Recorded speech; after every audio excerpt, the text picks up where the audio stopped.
സർക്കാർ ഓഫീസിൽ വനിതാ ജീവനക്കാരുടെ ടോയ്ലറ്റിൽ ജൂനിയർ അക്കൗണ്ടന്റ് ഒളിക്യാമറ വെച്ചത് അതിവിദഗ്ധമായാണ്. ക്ലീനിംഗ് ലൈനിയുടെ ഒഴിഞ്ഞ കുപ്പിയിലാണ് ഒളിക്യാമറ വെച്ച് ദൃശ്യങ്ങൾ പകർത്തിയത്. ആലപ്പുഴ ജില്ലയിലെ മാവേലിക്കര സബ് ട്രഷറിയിലെ വനിതാ ജീവനക്കാർ ഉപയോഗിക്കുന്ന ടോയ്ലറ്റിലാണ് മൊബൈൽ ക്യാമറ ഒളിപ്പിച്ച് ദൃശ്യങ്ങൾ പകർത്തിയ സംഭവം ഉണ്ടായത്.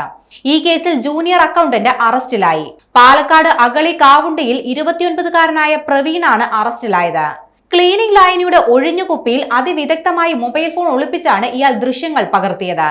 ടോയ്ലറ്റ് വൃത്തിയാക്കാനെത്തിയ ട്രഷറിയിലെ താൽക്കാലിക ജീവനക്കാരി കുപ്പി ഉപയോഗിക്കാനായി എടുത്തപ്പോഴാണ് മൊബൈൽ ഫോൺ കണ്ടെത്തുന്നത്.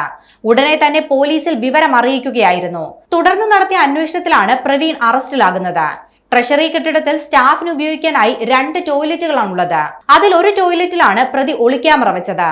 പ്രവീൺ കഴിഞ്ഞ 7 വർഷമായി മാവേലിക്കര ട്രഷറിയിൽ ജോലി ചെയ്യുകയാണെന്നാണ് പോലീസ് വ്യക്തമാക്കുന്നത്.